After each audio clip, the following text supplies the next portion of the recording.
नमस्कार, मैं हूं नीरज कुमार और आप देख रहे हैं मी मीडिया न्यूज। वक्त हो गया है आज के ताजा तरीन खबरों का।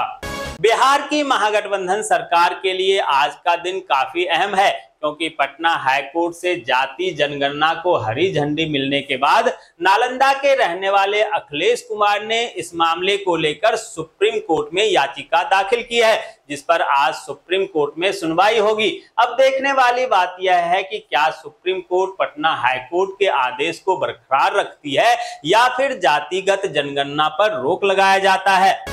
केंद्र सरकार द्वारा दिल्ली सरकार के अधिकारों में कटौती को लेकर तैयार किए गए अध्यादेश को लोकसभा में पास कराए जाने के बाद आज गृह मंत्री अमित शाह उसे राज्यसभा में पेश करेंगे। इस पर हंगामा तय है, क्योंकि आम आदमी पार्टी को कांग्रेस का भी समर्थन हासिल है और तमाम विपक्षी भी एकजुट होकर इसके खिलाफ मतदान कर सकते हैं।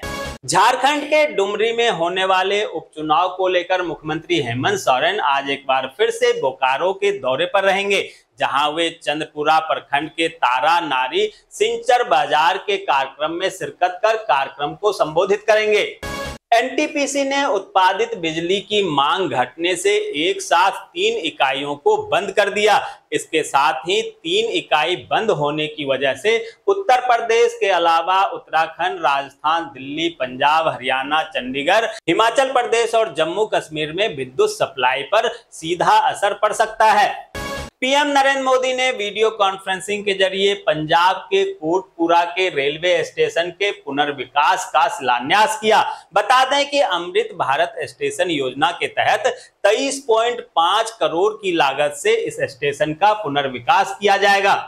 दोस्तों, आगे बढ़ने से पहले आपसे रिक्वेस्ट है कि अगर आपने अभी तक इस न्यूज को लाइक और कमेंट नहीं किया है तो प्लीज प्लीज प्लीज लाइक और कमेंट कर दीजिए, क्योंकि आपके लाइक और कमेंट का मैं कब से इंतजार कर रहा हूं। और जैसा कि आपको पता है कि लाइक और कमेंट करने वाले के नाम हम न्यूज के लास्ट में बताते हैं, इसलिए न्यूज को लास्ट तक जरूर देखिए।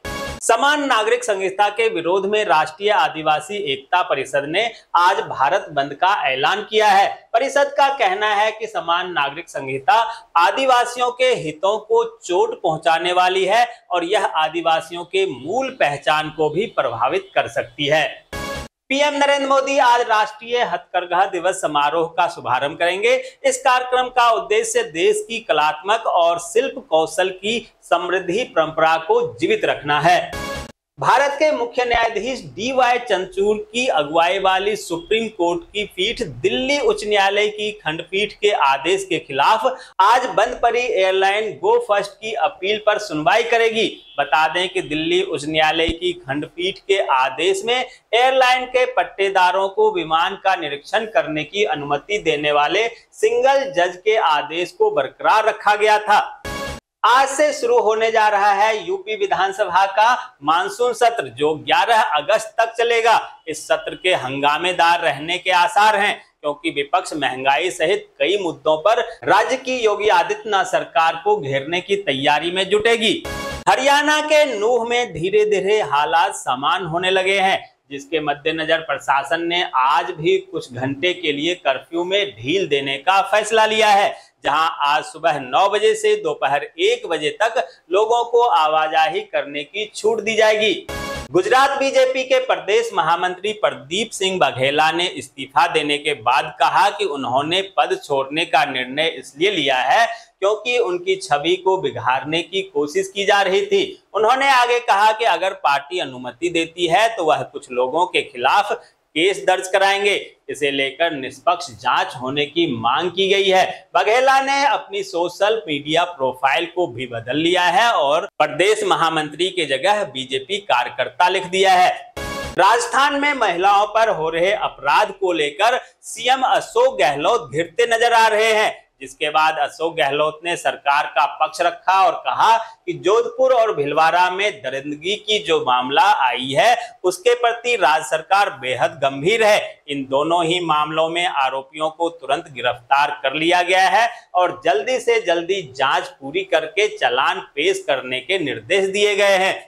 सुल्तानपुर के थाना कुरेभार पुलिस टीम द्वारा 4 अभियुक्तों को गिरफ्तार किया गया, जिसमें गाय बांधने को लेकर हुए मारपीट में घायल एक व्यक्ति की इलाज के दौरान मौत हो गई थी। इसी मामले में गिरफ्तार अभियुक्त की पहचान अमरनाथ पुत्र जवाहरलाल पुत्र भूभूति, राजवती पति अमरनाथ, विश्वनाथ पुत्र जवाहरलाल को ग्राम सौधाबहारी कुरेभार थाना जनपद सुल्तानपुर से गिरफ्तार किया गया।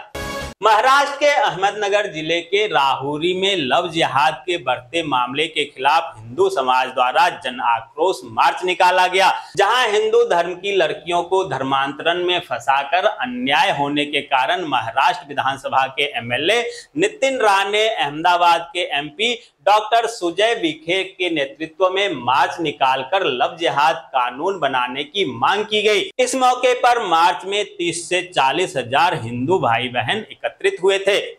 हरियाणा पुलिस ने सभी राज्यों से आगे निकलते हुए लगातार दूसरे माह अखिल भारतीय स्तर पर जारी नवीनतम अपराध एवं अपराधी ट्रैकिंग नेटवर्क प्रगति रैंकिंग में पहला स्थान हासिल किया है। इस वर्ष जून महीने में 100% अंक के साथ प्रदेश पुलिस ने शीर्ष स्थान हासिल किया है, जहां यह रैंकिंग हर माह एनसीआरबी द्वारा जारी की जाती है।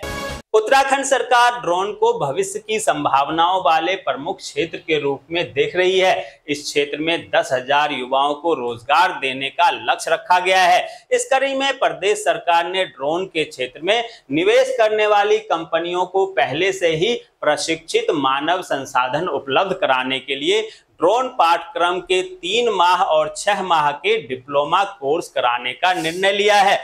झारखंड प्रदेश कांग्रेस के प्रवक्ता डॉक्टर एम तौफीक ने भाजपा पर कटाक्ष करते हुए कहा कि बीजेपी एक बार फिर से संकल्प लेकर मोमेंटो झारखंड घोटाला, कंबल घोटाला की तरह सत्ता में आकर नए घोटाले को अंजाम देना चाहती है। भाजपा चाहे जितनी भी यात्रा निकाल ले, अब जनता उन पर भरोसा करने वाली नहीं है। छत्तीसगढ़ आदिवासियों के हर्बल उत्पाद अब देश भर के केंद्रीय भंडार स्टोरों पर भी उपलब्ध होंगे, जहां 3 बड़ी सरकारी संस्थाएं ग्रामीण महिलाओं के बनाए हुए उत्पाद को देश भर में बेचने का काम करेगी।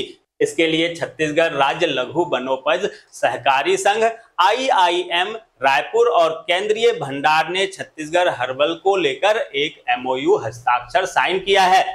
मध्य प्रदेश के पूर्व सीएम कमलनाथ ने केंद्र की मोदी सरकार और बीजेपी पर जमकर निशाना साधते हुए कहा कि मध्य प्रदेश महिला और आदिवासियों पर अत्याचार के मामले में नंबर 1 पर बन गया है।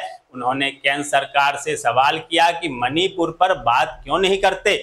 जम्मू कश्मीर में विधानसभा चुनाव के संबंध में उपराज्यपाल मनोज सिन्हा ने बड़ा बयान दिया है। सिन्हा ने कहा कि परिसीमन और मतदाता सूची के पुनरीक्षण का कार्य खत्म हो चुका है। इसी के साथ ही उन्होंने ये भी कहा कि विधानसभा चुनाव का निर्णय लेना चुनाव आयोग का विशेषाधिकार है।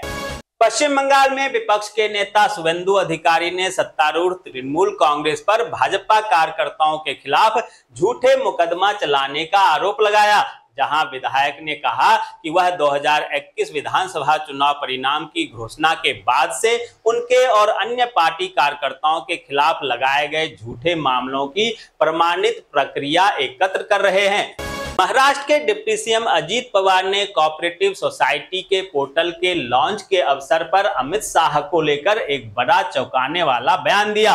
उन्होंने अमित शाह को महाराष्ट्र का दामाद कहते हुए कहा कि वे महाराष्ट्र के दामाद हैं, लेकिन अमित शाह का जन्म भी मुंबई में ही हुआ था। अमित शाह राजनीति में नहीं थे उस वक्त, तो बिजनेस कर रहे थे। वहीं देवेंद्र फडणवीस ने कहा कि अमित शाह जी का इंडस्ट्री भी महाराष्ट्र में है। तो ये थी आज की ताजा तरीन खबरें। ऐसे ही खबरों से अपडेट रहने के लिए चैनल को सब्सक्राइब कीजिए, नोटिफिकेशन बेल को दबाइए, वीडियो को लाइक कीजिए और ज्यादा से ज्यादा शेयर कीजिए, ताकि देश और दुनिया के तमाम खबरों से आप और आपके जानने वाले रह सकें अपडेट।